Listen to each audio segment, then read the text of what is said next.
Je voudrais lire une parole avant de prier, tirée du prophète Ésaïe au chapitre 51. Il y a là des paroles si précieuses. Ésaïe 51, verset 1. Écoutez-moi, vous qui poursuivez la justice, vous qui cherchez le Seigneur. Regardez le rocher dans lequel vous avez été taillé, le creux de la fosse d'où vous avez été tiré. Portez les regards sur Abraham, votre père, et sur Sarah, qui vous a donné naissance dans la douleur. Car il n'était qu'un seul homme quand je l'ai appelé, mais je l'ai béni et rendu nombreux. Verset 3, car le Seigneur a de la consolation pour Sion, de la consolation pour tous ces lieux de ruine. Il fera de son désert un paradis et de sa terre aride un jardin de Dieu. Il y aura en elle des cris de joie et d'allégresse, des chants d'action de grâce et des instruments de musique. Verset 4. Écoute-moi, mon peuple. Prête-moi l'oreille, assemblée de mon peuple. Car l'instruction sortira de moi et j'établirai mon droit pour éclairer les nations. Verset 5. Ma justice est proche. Mon salut va paraître et mes bras jugeront les peuples.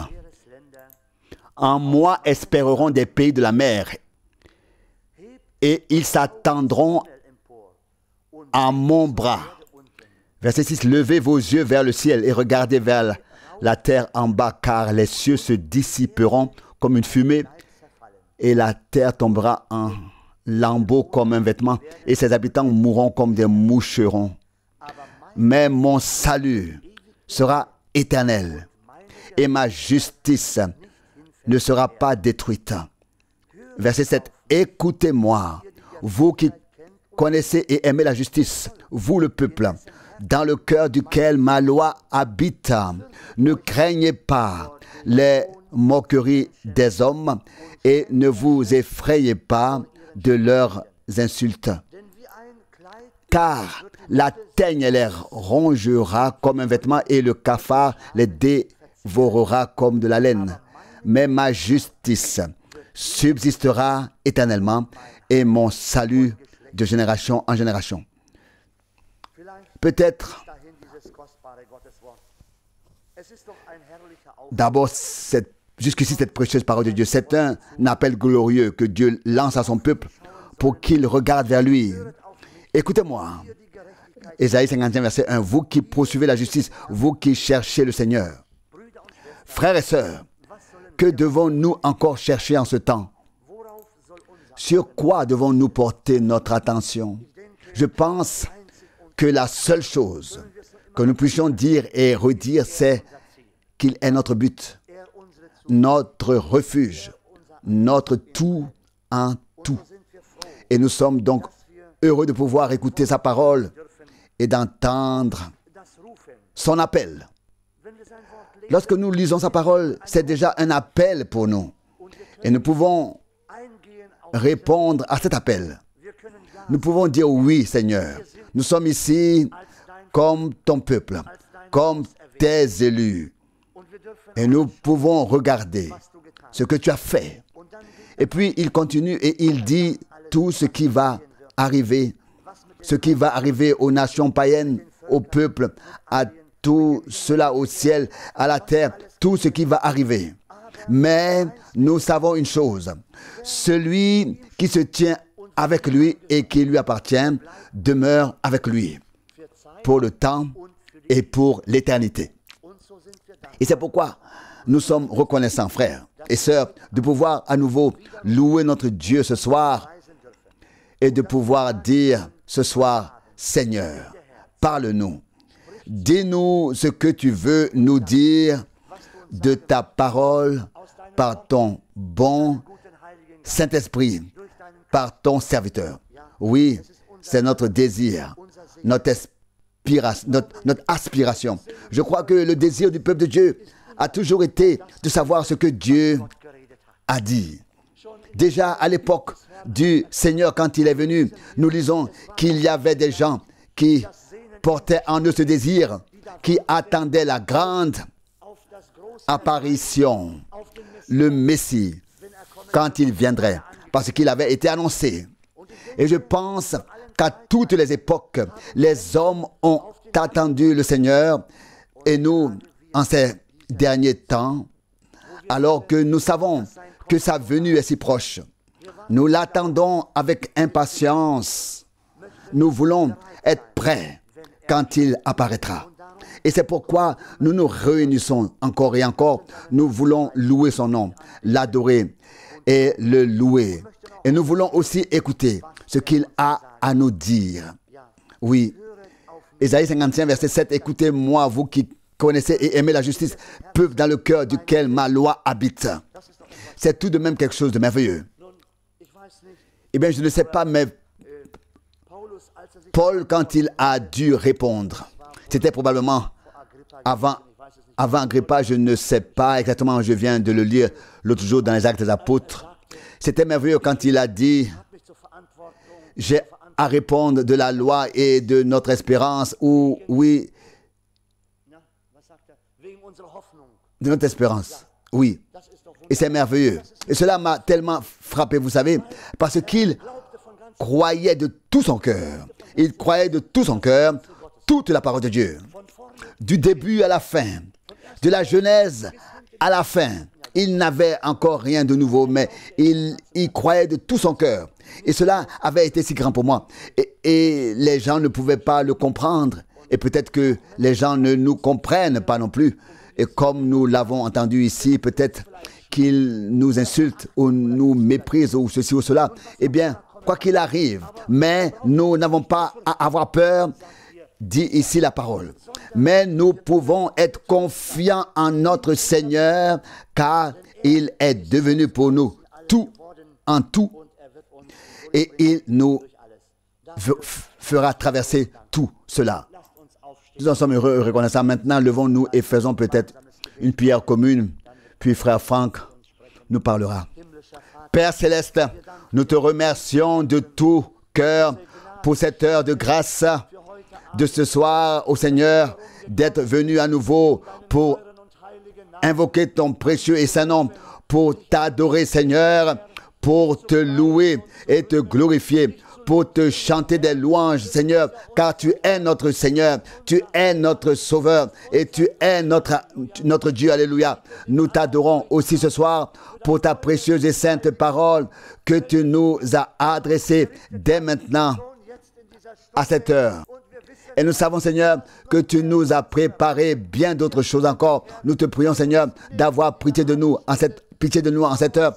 Du soir, enlève de nous tout ce qui ne t'est pas agréable. Seigneur, purifie-moi, purifie-nous, Seigneur. Rends-nous si parfaits en toi, Seigneur, si purs, Seigneur, que tu puisses tout faire en tout. Accorde-nous ta grâce et à nous tous, Seigneur, qui sommes venus ce soir pour louer ton précieux et saint nom. Bénis mon cher frère, Seigneur, bénis tout ton peuple, bénis mes frères et mes soeurs, Seigneur, bénis tout ton peuple, Seigneur, sur toute la terre, Seigneur, ce soir, Seigneur, peut-être qu'il y a des malades, Seigneur, peut-être qu'il y a des faibles, Seigneur, peut-être qu'il y a de la détresse, Seigneur, nous te confions tout, Seigneur, car nous savons, Seigneur, que tu es capable de rendre tout merveilleux. Seigneur, que ton nom soit loué, que ton nom soit exalté, maintenant et à toujours. Alléluia. À toi l'agneau. Amen. Amen. Nous nous asseyons.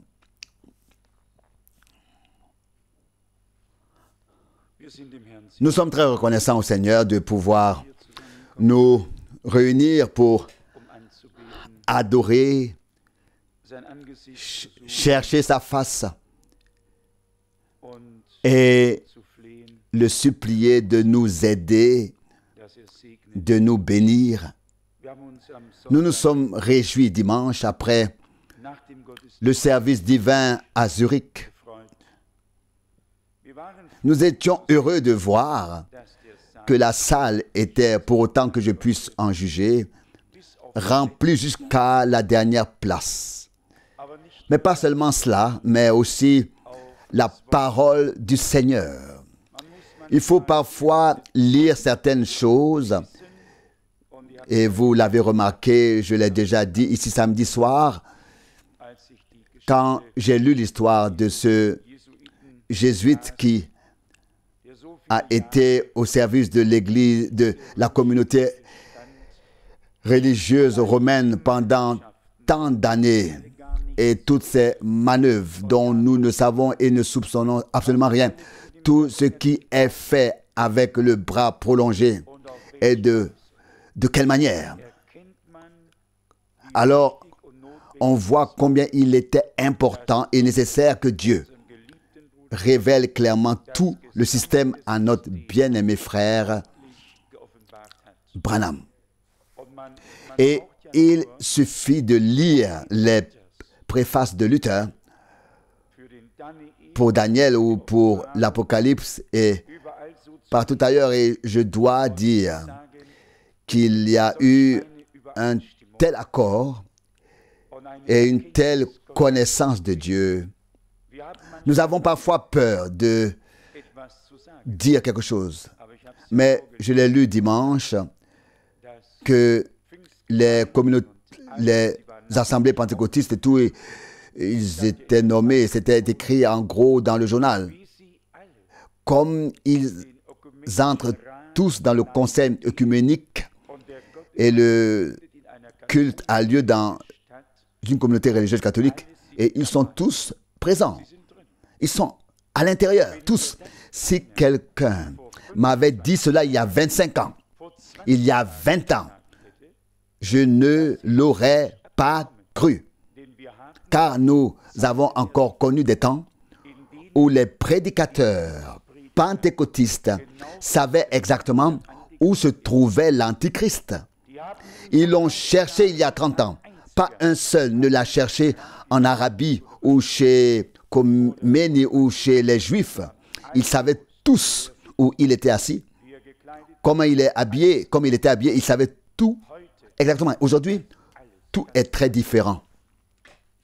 Et nous ne pouvons que remercier Dieu de nous avoir ouvert les yeux, de nous avoir permis de voir tout cela. Et comme ce jésuite le décrit si bien, que tous doivent être capturés avec le slogan « L'évangile de l'amour », inclut tout le monde. Et c'est leur évangile, mais pas l'évangile de Dieu. Et c'est la grande différence. Ce que nous croyons et ce dont nous sommes convaincus, nous devons le faire savoir. Et vous savez très bien que tout le monde doit être d'accord là-dessus. Si frère Branham n'avait pas révélé ces choses, s'il ne les avait pas reçues de Dieu et ne les avait pas annoncées, alors je me demande, alors je vous demande, et aujourd'hui je cite aussi des noms. Est-ce que Billy Graham l'aurait fait? Est-ce qu'un Oral Robert l'aurait fait? Est-ce qu'un des grands,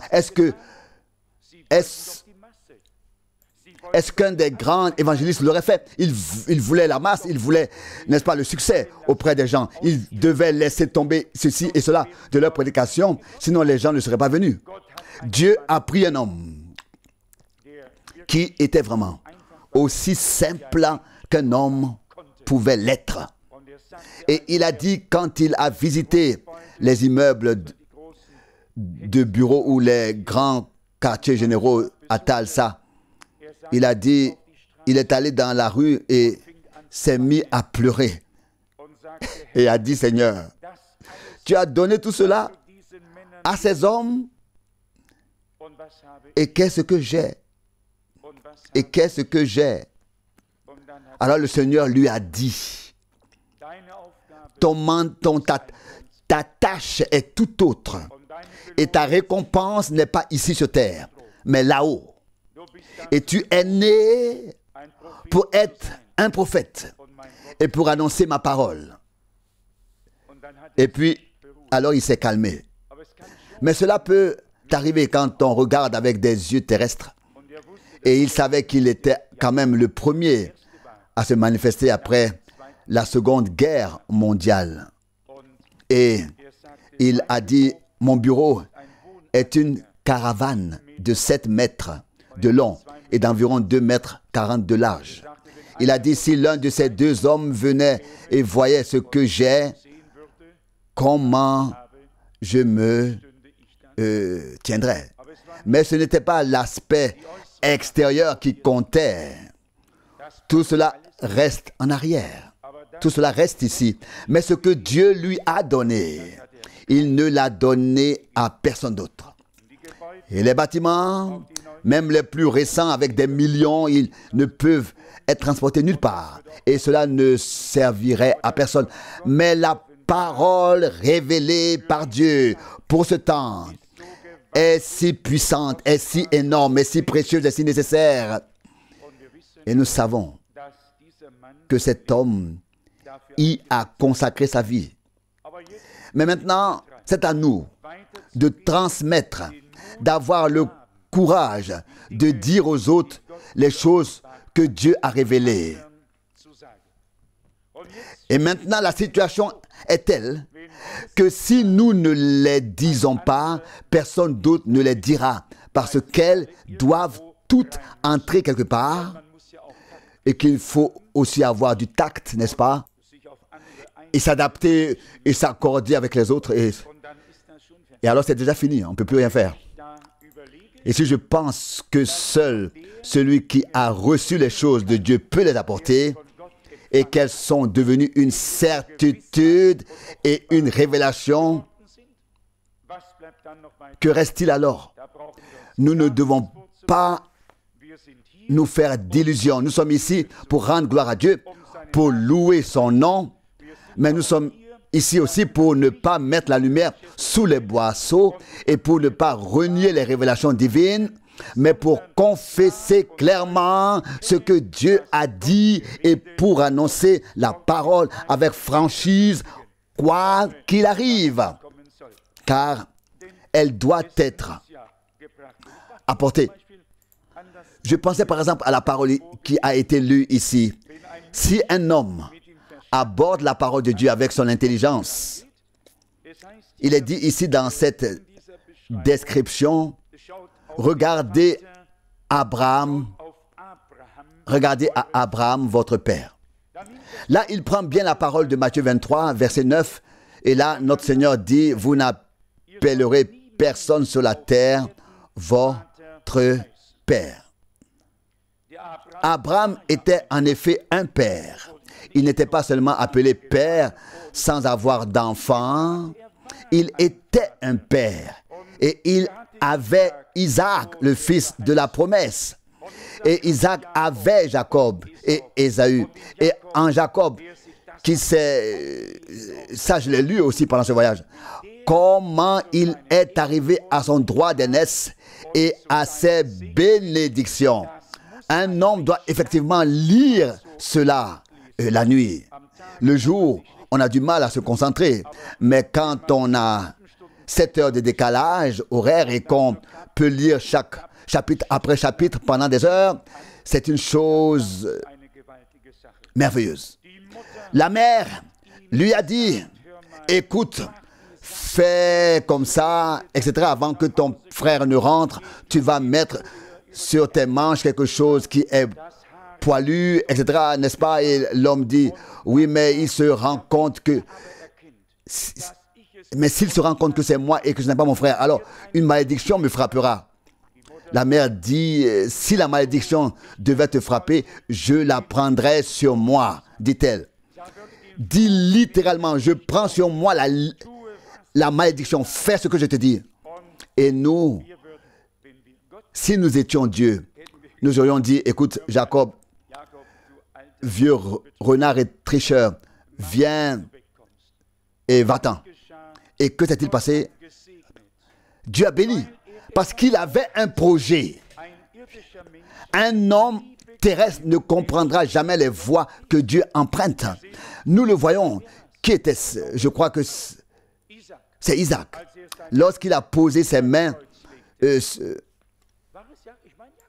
en les croisant. Non, je pense que c'était Jacob plutôt. Oui, c'est Jacob. Jacob qui a mis ses mains sur... Il a imposé ses mains sur...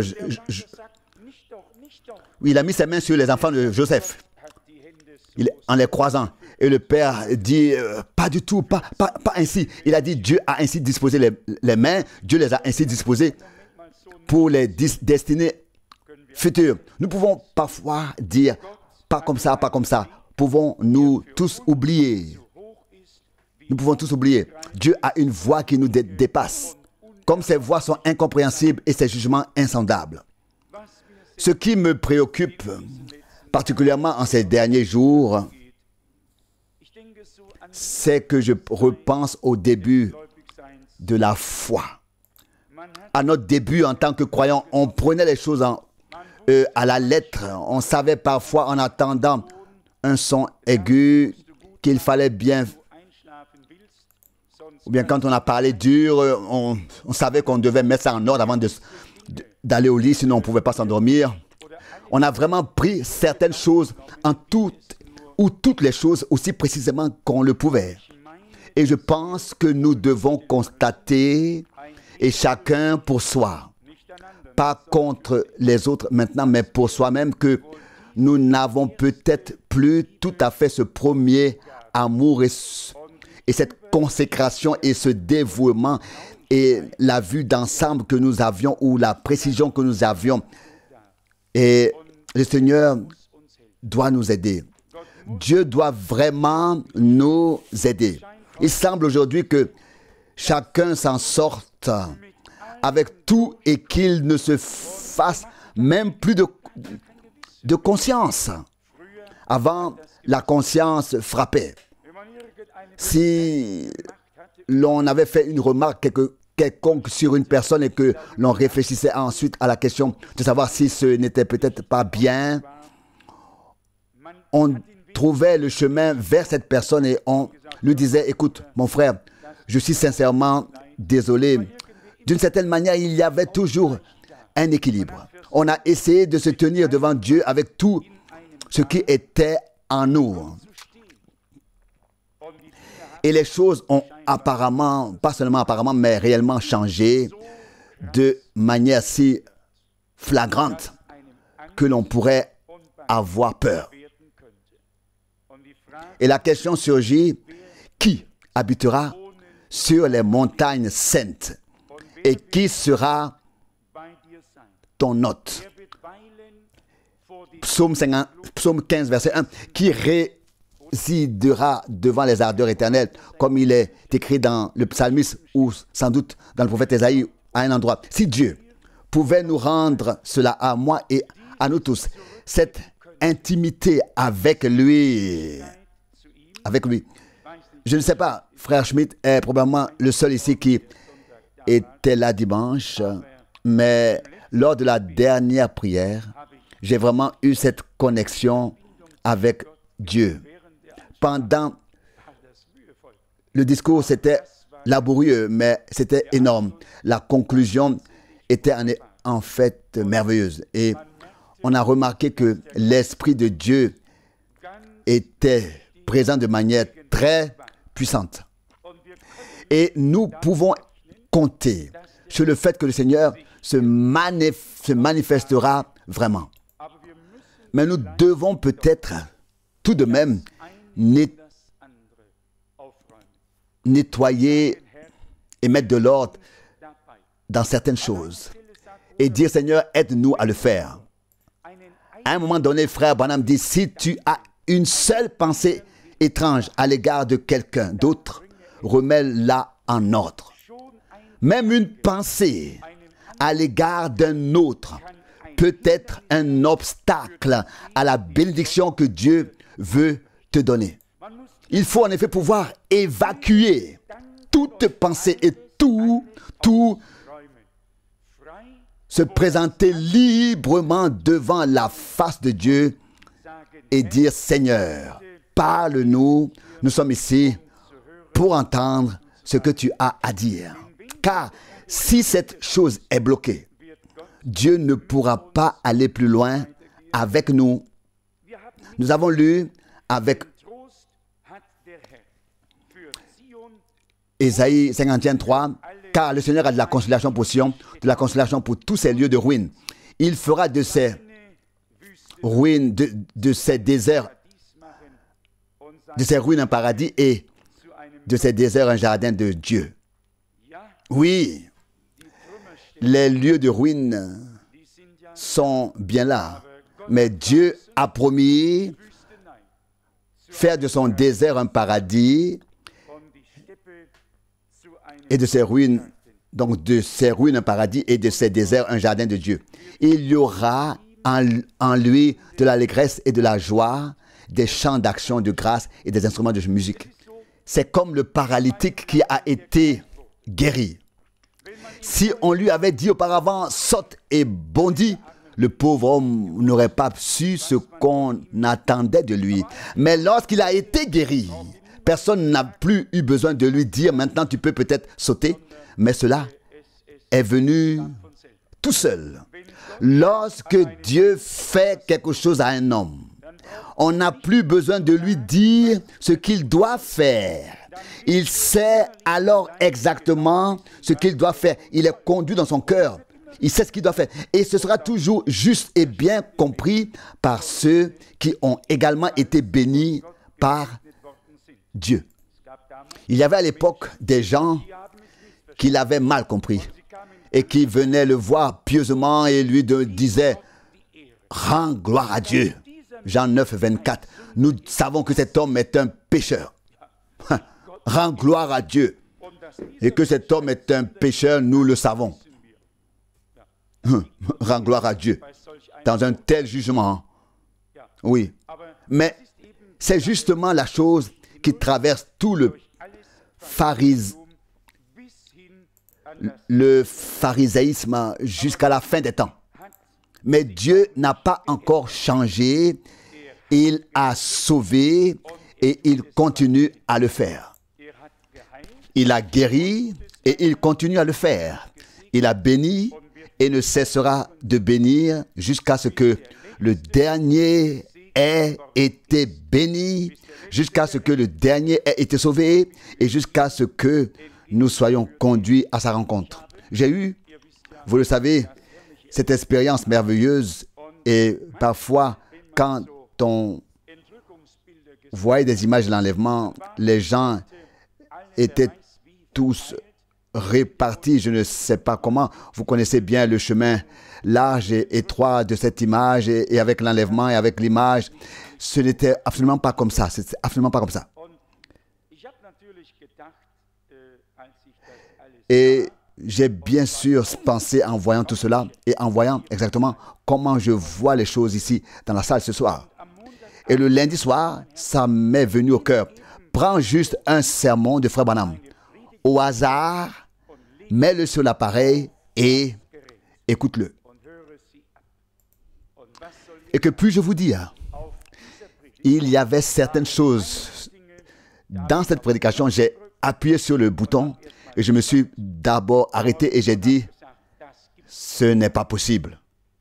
Et je ne sais pas si j'ai déjà entendu cette prédication de l'année 63 dans ma vie.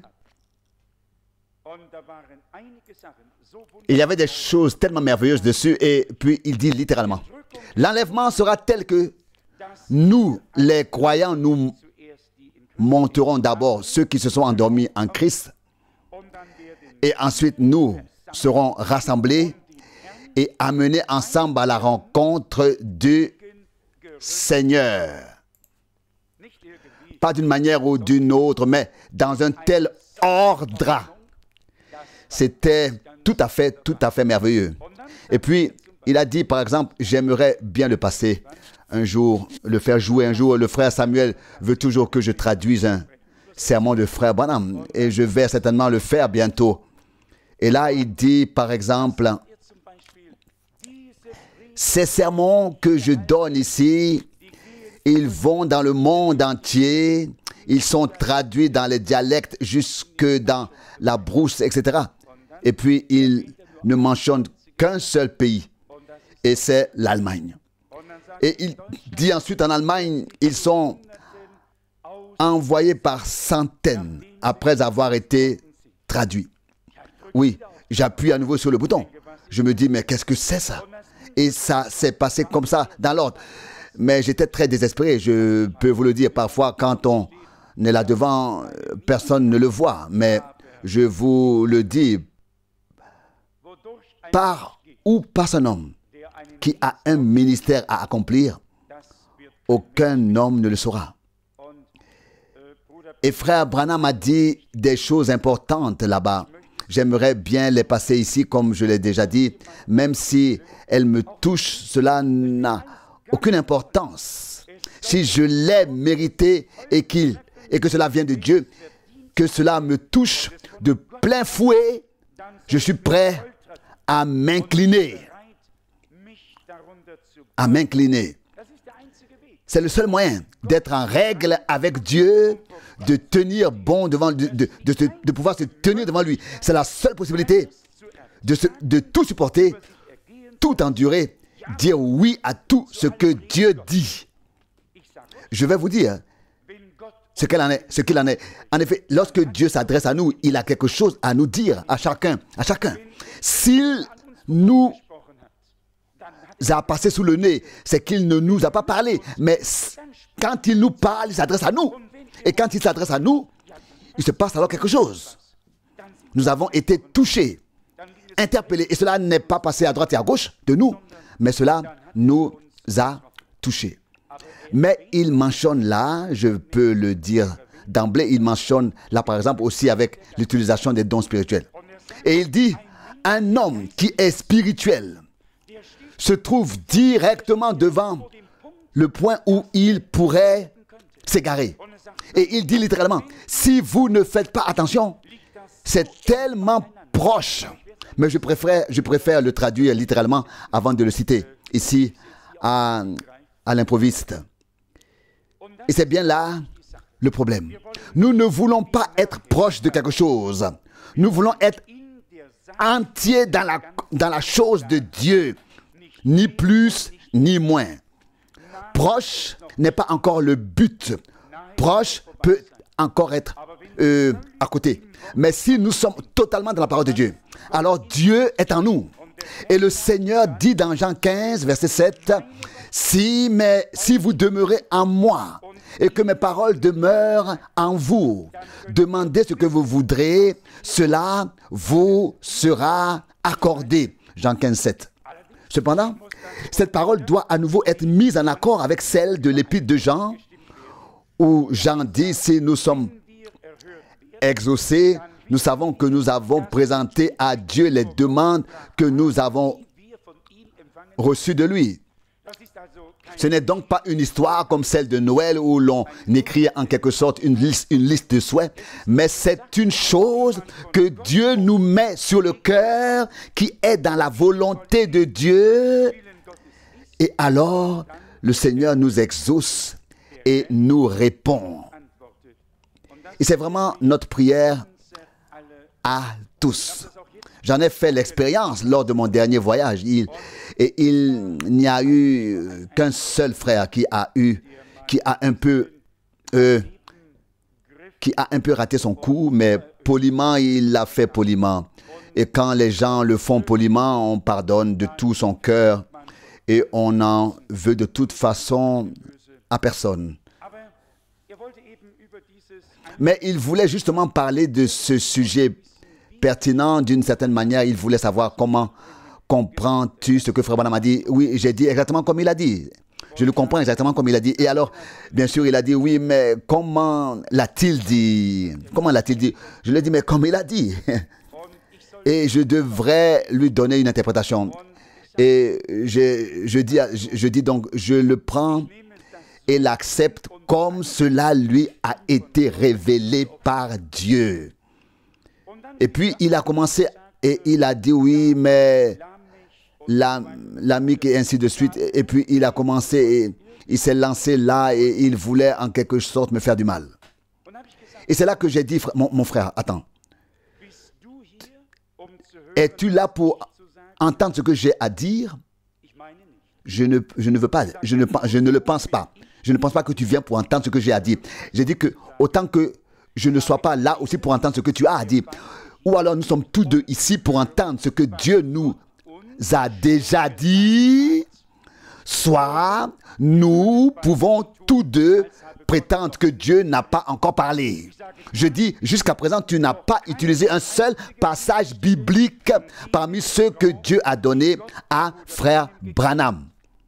Je dis, tu es passé à côté de la parole de Dieu. En parlant, et c'est ainsi, parfois, nous ne comprenons pas. Nous avons de si terribles intentions et nous ne savons pas que nous sommes dans la même situation que ceux du temps de Jésus.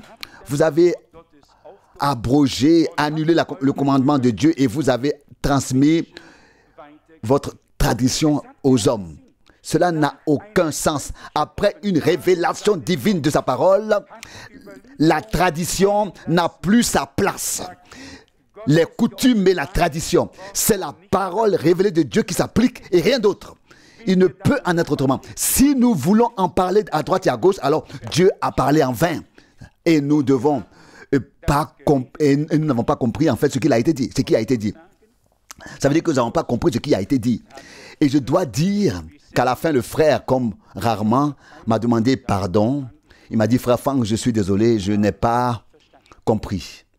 J'ai pensé à mes propres pensées, j'ai fait des recherches et moi je dis, frère, pourquoi est-ce que Dieu a-t-il parlé? Pourquoi Dieu a-t-il révélé les choses? Mais certainement parce que nous ne le savions pas auparavant et c'est pour cela qu'il a envoyé un prophète pour nous faire connaître toutes ces choses. Je ne ferai pas une fois de plus l'erreur de passer à côté de ce que Dieu a dit. Vous savez très bien que si vous lisez les épîtres de Paul, il est écrit, si vous parlez tous en langue et qu'il entre un incrédule, il dira, n'avez-vous pas tous perdu la raison? Mais si vous prophétisez, les pensées de son cœur seront dévoilées et il tombera sur sa face et dira, en disant, il tombera sur sa face en disant, Dieu est vraiment au milieu de vous. Et lorsque frère Branham dit que les offrandes, les dons ne doivent pas être utilisés pendant le service divin, mais avant le service divin, un homme qui a lu la Bible suffisamment longtemps a beaucoup de peine à suivre cette instruction et cet ordre. Et cet ordre, il a du mal à le comprendre. Mais je veux vous dire ici, si en tant qu'enfant de Dieu, nous sommes prêts à suivre ces instructions, Dieu fera pendant que nous sommes obéissants encore plus que ce que nous pouvons imaginer, penser ou demander. Mais nous devons d'abord suivre ce chemin d'obéissance divine avant que Dieu ne puisse peut-être nous utiliser d'une manière encore plus grande. Certes, une personne qui connaît la Bible peut dire immédiatement à ce moment-là, oui, mais c'est exposé ici de telle manière. Nous ne sommes pas là pour opposer les choses les unes aux autres maintenant. Nous sommes là pour nous incliner sous la main puissante de Dieu et dire, Seigneur, c'est ainsi que tu l'as ordonné. La responsabilité ne nous incombe pas. C'est toi qui l'as prise en parlant par ton serviteur et prophète et en donnant les ordres et les directives. Nous nous plaçons en dessous avec tout ce que nous sommes et tout ce que nous avons. Alors Dieu bénira et nous n'aurons plus de soucis et de peine à devoir ramasser les morceaux. Je ne m'engage plus dans rien d'autre. Pour moi, c'est la parole de Dieu qui sert de guide et rien d'autre. Et tout esprit qui ne se soumet pas à la parole de Dieu n'est pas de Dieu. Et c'est ce que dit frère Branham de manière si crue et si claire que cela vous transperce la moelle et les jambes. Et nous savons par le passé, et hier soir, mon frère Helmut nous a encore parlé des réunions à Karlsruhe il y a de nombreuses années. Il y avait un homme posé qui se levait à chaque occasion. Le prédicateur était devant et prêchait et tout à coup, comme un homme debout, il était de nouveau là et se mettait à donner sa révélation. Et les gens l'ont fait descendre. Et quand il s'est rendu compte qu'il regardait ailleurs. Il s'est relevé et n'a fait qu'interrompre en cours de route. Et puis le prédicateur, c'était Paul Ken devant, qui a dit tout doucement, l'esprit est soumis au prophète. 1 Corinthiens 14, 32, oui, mais pas l'esprit. L'esprit de Dieu, oui. L'esprit de Dieu, oui, mais pas l'esprit qui dominait cet homme. Et parce que ce n'était pas l'esprit juste, ce n'était pas non plus l'ordre juste. Là où se trouve l'esprit juste, là se trouve l'ordre divin juste. Et là, l'esprit est soumis au prophète. Parce que les prophètes sont en accord avec la parole de Dieu. Et l'esprit a écrit la parole. C'est la confirmation. Mais si un homme ne se laisse pas du tout maîtriser, mais fait toujours son propre truc et pense que c'est l'esprit qui le pousse, non, ce n'est pas comme ça.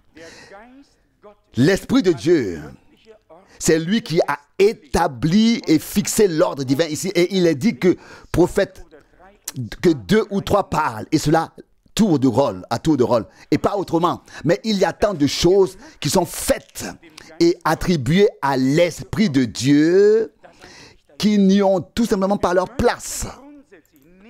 Et nous ne voulons fondamentalement rien d'autre. Et je l'ai souvent dit, seul l'Esprit de Dieu, la parole de Dieu, le sang de l'agneau et le nom de Jésus-Christ, notre Seigneur, doivent être mis à leur place. Alors, nous aussi, nous serons à notre place et nous pourrons alors, et Dieu pourra alors bénir en abondance. Et je suis convaincu que le Seigneur accordera vraiment beaucoup de grâce à cet effet. Et si nous commençons correctement, et si nous commençons par aimer Dieu de tout notre cœur, si nous nous aimons les uns les autres de tout notre cœur, et si nous ne disons plus rien de négatif sur un autre, sur aucun homme, mais si nous parlons en bien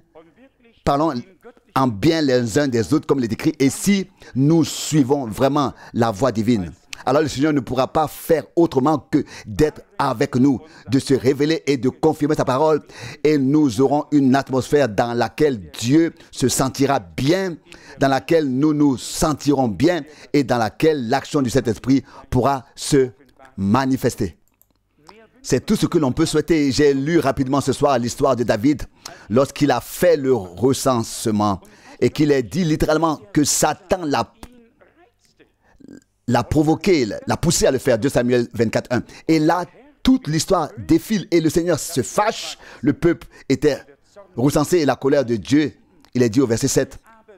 1 Chronique 21, 7. Mais parce que toute cette affaire provoqua le déplaisir de Dieu au point qu'il châtia sévèrement Israël. Verset 8. Et David dit à Dieu, j'ai commis un grand péché en faisant cela. Maintenant, daigne pardonner l'iniquité de ton serviteur, car j'ai agi dans un grand aveuglement. Un tel homme de Dieu, dont le Seigneur lui-même, il est en effet le fils de David, et dont les Écritures parlent plus que de tout autre. Et il admet ici et dit, j'ai agi dans un grand aveuglement. Je me suis rendu coupable, mais laisse-moi sortir impuni à cause de ta grâce. Oui, je dirais, un homme qui a été ainsi piégé par Satan et qui a ensuite le déplaisir de Dieu et qui prie ensuite, laisse-moi sortir innocent. Et tout le peuple avait déjà si durement souffert. C'est là que Dieu, en tant que Dieu juste, ce qu'il reste, ce qu'il est et ce qu'il sera, aurait dû dire, David, qu'en est-il de tous ces morts? Et toi, tu en sortiras vivant? Combien sont morts? C'était une foule terriblement nombreuse. Je l'avais noté ici, un très grand nombre de personnes étaient mortes. De sorte que 70 000 personnes trouvèrent la mort en Israël. Et après que 70 000 personnes aient trouvé la mort juste parce qu'un seul homme a fait quelque chose, mais vous savez quoi? Il est écrit auparavant, mais Satan s'éleva contre Israël, pas contre David, contre Israël. 1 Chronique 21, 1. Il faut toujours lire la parole de Dieu très attentivement. Il ne faut rien négliger, rien ignorer. Il faut la lire très attentivement. et savoir ensuite pourquoi la chose est telle qu'elle est. Et il dit alors, verset 15, l'ange du Seigneur se tenait près de l'aire d'Ornan, le Jébusien. Verset 16, lorsque David leva les yeux et vit l'ange du Seigneur se tenant entre la terre et le ciel, tenant en main l'épée dégainée qui était étendue sur Jérusalem. David et les anciens, revêtus de vêtements de deuil, se prosternèrent sur leur visage. Verset 17, et David pria Dieu. Ah, c'est moi qui ai provoqué le recensement. Et c'est moi qui ai péché et commis une grande injustice. Et ce troupeau, quelle faute a-t-il commise? Seigneur mon Dieu, que ta main m'atteigne, moi et la maison de mon Père, et non ton peuple, pour qu'il meure. Encore une fois, les sentiments de Jésus, prendre fait et cause pour le peuple, prendre la place du peuple, laisse le peuple, que ta main m'atteigne. Il vit l'épée dégainée, puis il est dit, 1 Chronique 21, 18, verset 18, l'ange du Seigneur ordonna alors à Gad de dire à David de monter et d'élever un autel au Seigneur sur l'aire d'Ornan, le Jébusien. Vous connaissez toute l'histoire et David l'a fait. Le verset 26, il dit, 1 Chronique 21, 26, David bâtit là un autel au Seigneur et offrit des holocaustes et des sacrifices de salut. Et quand il invoqua le Seigneur, celui-ci l'exauça en faisant descendre le feu du ciel sur l'autel des holocaustes. Verset 27. Le Seigneur commanda alors à l'ange, et celui-ci remit son épée dans le fourreau. Que Dieu me fasse la grâce à moi et à nous tous de venir ainsi devant sa face, afin qu'il puisse nous exaucer, qu'il puisse mettre fin à tout, à toute mort et à tout ce qui existe, à tout ce qui est là, que nous puissions offrir un sacrifice sur son autel, que le feu de Dieu puisse y tomber et que le Seigneur puisse se manifester à nouveau et se tourner vers nous. Dieu est vraiment un Dieu miséricordieux, un Dieu compatissant, un Dieu fidèle. Et nous ne savons parfois pas toujours exactement pourquoi les choses arrivent comme elles arrivent.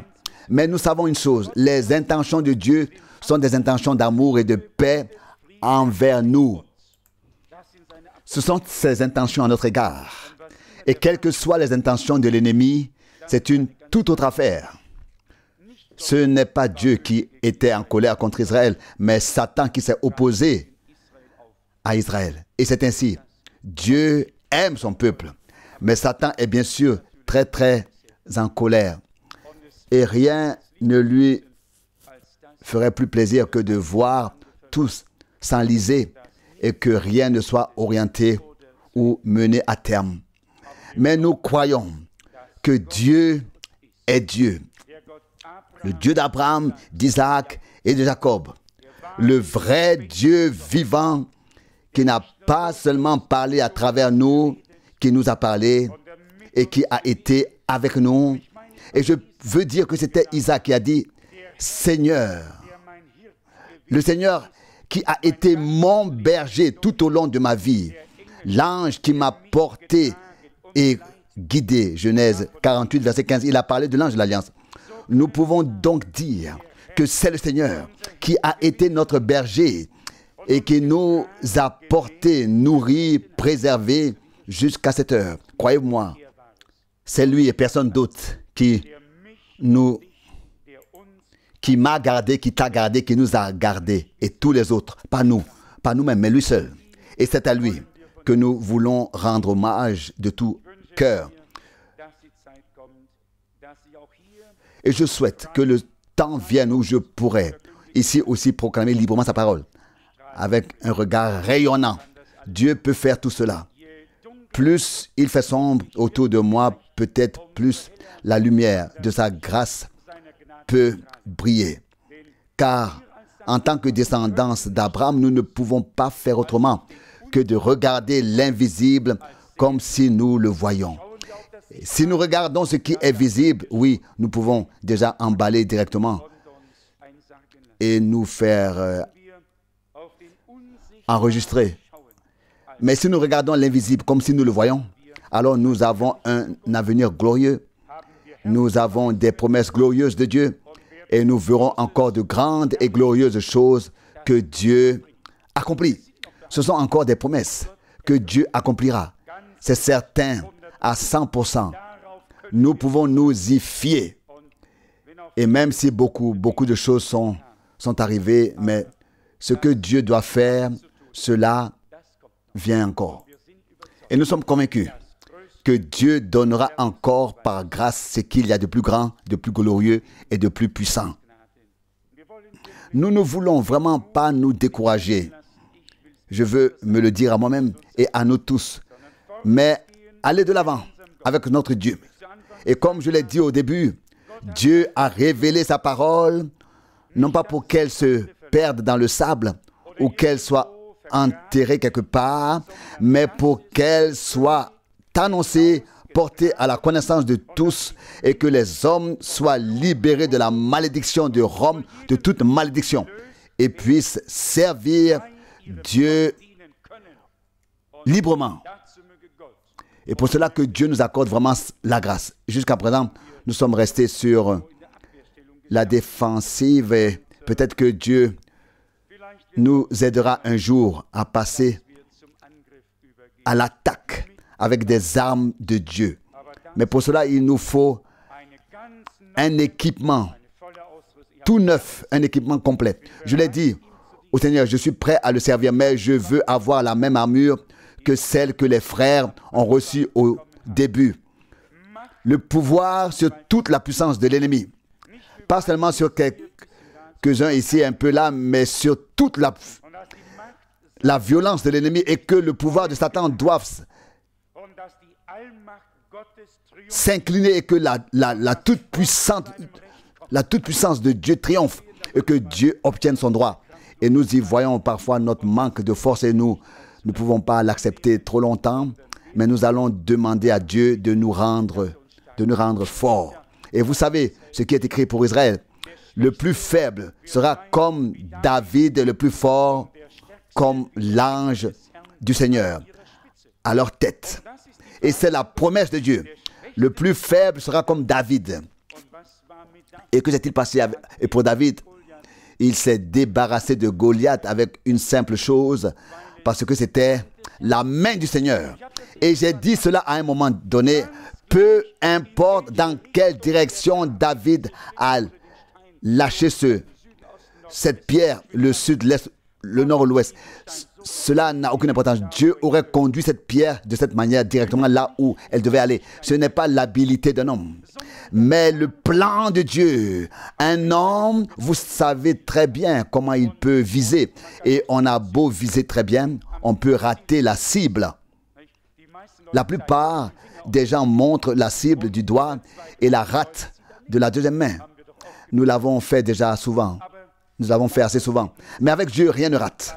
Avec Dieu, c'est un coup direct. Et nous voulons croire de tout cœur que dans la restitution absolue de toutes choses, tout va jusqu'à l'équipement complet, l'armure complète, à l'unanimité de l'Église, à l'union de l'Église, et que nous sommes unis comme un seul cœur et une seule âme. J'ai presque eu l'impression dimanche que tout aurait pu arriver. Est-ce vrai? Tout aurait vraiment pu arriver. L'atmosphère était chargée de la puissance de Dieu.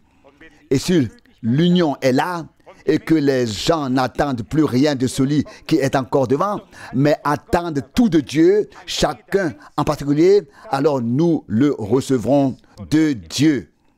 Bien sûr, si tout le monde est assis là et écoute la prédication, et qu'après la prédication, on regarde devant soi en pensant, on va voir ce qu'il va faire maintenant, il va peut-être faire cela, va faire cela. Alors nous n'avons pas encore compris tous pourquoi est-ce que nous sommes assis ici. Nous ne sommes pas ici pour regarder devant nous dans un service divin pour voir si cet homme qui a peut-être prêché va faire quelque chose. Si nous sommes ici, c'est pour regarder vers le haut, vers le Dieu vivant, pour savoir ce qu'il va faire. Nous devons attendre l'action de Dieu, non pas du podium, mais du ciel. Et elle viendra. Les choses du podium vont et viennent. Mais ce qui vient d'en haut reste et a son effet en toi et en moi et en tous les autres. Et c'est ce dont nous avons besoin. Nous avons besoin d'un accord total avec la prédication, mais ensuite, en tant qu'Église entière, nous avons aussi besoin d'un concept, des choses qui nous ont été transmises à tous ensemble. Et cela, Dieu nous le donnera par grâce. Loué soit son saint nom. Amen. Levons-nous pour prier. Père Céleste, nous te remercions de tout cœur pour cette heure de grâce. Nous te remercions pour ta précieuse et sainte parole. Nous te remercions, Seigneur, de nous permettre de venir tels que nous sommes et de nous abandonner totalement et entièrement entre tes mains, car nous savons dans quel temps nous vivons, Seigneur, et notre attente, Seigneur, est de recevoir quelque chose de toi, Seigneur, pas de la chair, mais de toi, Seigneur. Mon Dieu, tu nous as parlé si merveilleusement aujourd'hui. Nous sommes si heureux, Seigneur, que tu puisses lever nos yeux vers toi, car tu es le commencement et tu es la fin. Alléluia. Que ton saint nom soit loué et glorifié. Tu as dit, écoutez-moi, mon peuple et mon assemblée. Et tu as dit, de toi sortira l'instruction.